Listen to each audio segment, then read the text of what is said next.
RBA FM Auvergne-Limousin, 100% plaisir. Bonjour Jean-Marc Chirier, bienvenue à vous sur RBA Auvergne-Limousin. Bonjour à vous Philippe. Alors comment allez-vous ?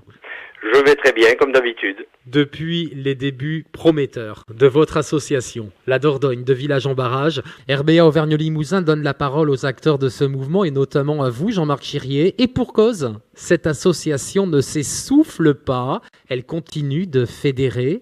Mieux que cela, la Dordogne de Village en Barrage séduit jusqu'au personnage le plus important de l'État, Monsieur le Président François Hollande, que vous avez rencontré en janvier dernier. Comment s'est passé cet échange entre vous et le chef d'État ? Ça a été un échange très convivial. Monsieur le Président de la République a été très à l'écoute de mes demandes et nous avons pu progresser dans certains points que nous voulions apporter à l'association et certains avantages. Alors, il connaissait sans doute l'association La Dordogne de Village en Barrage, mais cette rencontre lui a-t-elle permis d'adhérer un peu plus ? Oui, bien sûr, il adhère un peu plus. Ce projet, je lui avais présenté tout à fait au début. Et il était très très actif derrière nous. À chaque fois, il a toujours répondu présent lorsqu'on lui a demandé. Il a vu que c'était pas un projet utopique, que vraiment. C'est loin d'être un projet utopique, oui. Et du coup, oui, il a été très à l'écoute et très content que ce projet continue à progresser, parce que je crois qu'il aime bien toute cette région-là de notre Corrèze. Oui, et pour cause, hein. Il est un petit peu corrézien lui-même. Il est un petit peu, oui, voilà, oui. La Dordogne de Village en Barrage est aujourd'hui reconnue d'intérêt général. Autrement dit, vos intérêts, valeurs ou objectifs répondent au bien-être de toute la société. Tout à fait, au bien-être et puis à une certaine charte et des critères bien définis. Alors quels sont ces critères, Jean-Marc ? Alors les critères nous avaient été demandés bien sûr par la Direction Générale des Finances et puis Monsieur le Préfet, c'est-à-dire de bien démontrer que nous travaillons dans le sens où nous travaillons avec la nature, pour la nature et pas contre la nature. Bien sûr. C'est-à-dire que voilà, nous n'allions pas faire de notre sentier une autoroute publicitaire et que nous n'allions pas dénaturer complètement cette belle nature. Et du coup, voilà, ils se sont aperçus qu'on était en plein dans ces critères-là et que nous travaillons vraiment dans ce sens-là.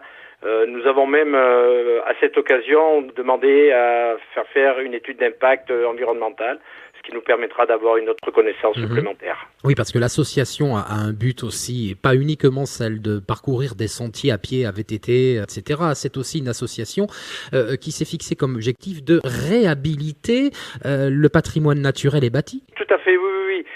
Ça nous permet de donner envie aux propriétaires de petits patrimoines ou de patrimoine vernaculaire de faire des réparations, de rénover.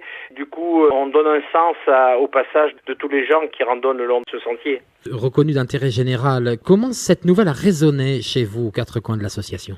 C'est un souffle. Ça a résonné, c'est vraiment une reconnaissance assez importante puisque ça nous permettra bien sûr d'avoir des dons qui seront défiscalisables. À 66%, je crois. 66%, ce qui n'est pas négligeable bien sûr, mais aussi ça permet à certaines personnes de montrer leur intérêt parce qu'il n'y a pas que la défiscalisation qui compte dans ce cas-là. C'est une renommée, c'est un titre, ni plus ni moins pour l'association.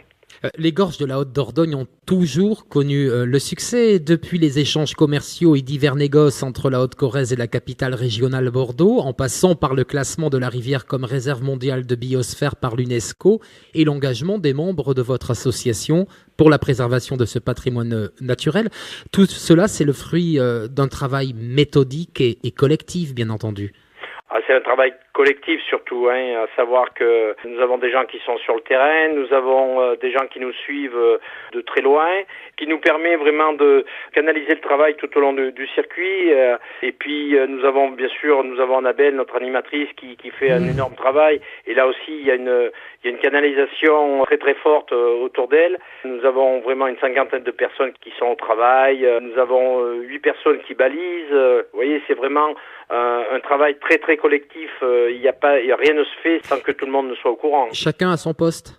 Chacun à son poste, et ce qui permet de monter des petits ateliers, et ce qui nous permet d'avancer. Et puis au moins, rien ne se fait sans que les autres soient au courant.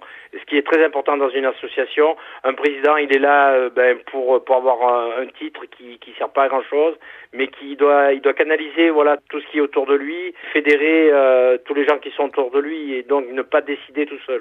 Oui, enfin, je m'excuse, Jean-Marc, mais quand vous dites qu'un président ne sert pas à grand-chose, on ne peut pas non plus l'associer à votre cas, parce que Jean-Marc Chirier est indissociable de l'association La Dordogne de Village en Barrage tout de même. Ou indissociable, je sais pas, je pense que je fais quelque chose que j'aime, et je le fais avec passion, donc tous les gens qui m'entourent pensent que je ne vis pas que pour ça non plus. Je veux vraiment que ça progresse, mais pourquoi? Parce que j'étais au démarrage, et puis tant que je serai pas au bout de mes idées, je continuerai à le faire avec passion. Et donc puis, ça veut dire que vous en avez encore plein d'idées? Ah oui, bien sûr, oui. Il faut avoir des idées pour qu'une association progresse. Il faut avoir des idées. Nous venons de rentrer dans le réseau des grandes itinérances nationales. Nous allons créer des hébergements le long du sentier. Il faut avoir des nouvelles idées. Là, nous venons de signer une convention avec l'IME du Sel et la Fondation Bernadette Chirac, ce qui permettra à des enfants qui n'ont certainement pas l'occasion, malheureusement, de découvrir cette belle région, ces belles gorges de la Dordogne. Tout ça, c'est important parce que ça nous fait progresser. On parle de l'association, on parle des membres de l'association, et c'est très très important, c'est très motivant surtout. 150 km de tracé entre Bord-les-Orgues et Argentat. Et bientôt plus.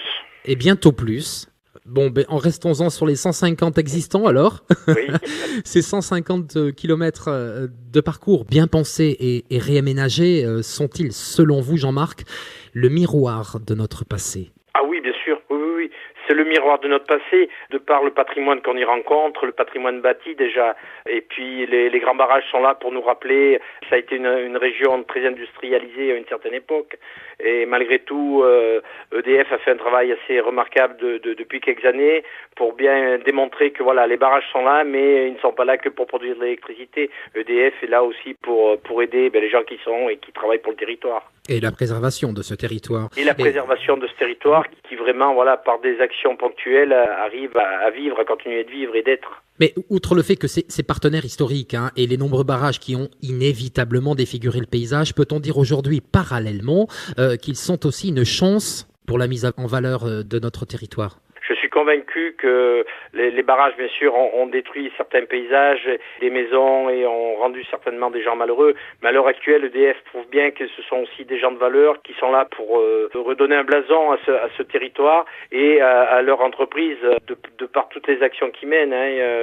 Nous ne sommes pas les seuls correspondants avec eux. Quelles sont aujourd'hui les communes qui vous soutiennent? Alors tout de suite, nous avions donc 17 communes de Bord-les-Orgues à Argentat, et viennent de rentrer dans notre association 3 communes. Nous pourrons aller jusqu'à la queue du barrage de Bord, c'est-à-dire au pont d'Arpia, avec Confoulan-Pordieu, Monestier-Pordieu et Sarroux.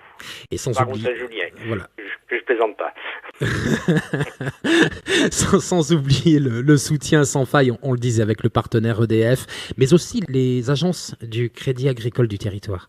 Voilà, alors le Crédit Agricole nous suit depuis le début, puisque ça a été les premiers à nous aider financièrement pour l'achat de matériel dont on avait besoin pour commencer à fonctionner.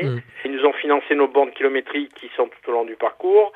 Et là, à l'heure actuelle, on continue à faire des demandes qui sont honorées ou pas, mais le Crédit Agricole nous invite et nous met bien en avant dans toutes leurs assemblées générales.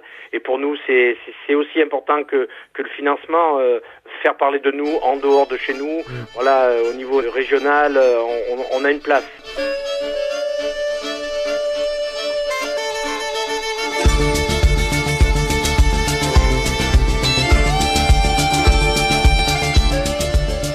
Jean-Marc Chirier, l'association a été créée en 2013 et seulement 4 années plus tard. Quand on dit Dordogne, on associe tout de suite cette rivière aux 150 km de sentiers, et bientôt plus, comme vous l'avez souligné, ces sentiers que vous avez créés. N'était-ce pas là qu'il faut y voir le succès ? Je ne sais pas si le succès va se mesurer là. Je pense que le succès va se mesurer au nombre de personnes qui vont pouvoir parcourir ce sentier, et surtout le succès, ça sera les retours que nous aurons et que nous avons déjà, puisque ce sentier est déjà quand même bien parcouru, des chiffres sont annoncés, et pour nous, on n'est pas au bout de la réussite, mais on en voit quand même un petit peu le jour. Et vous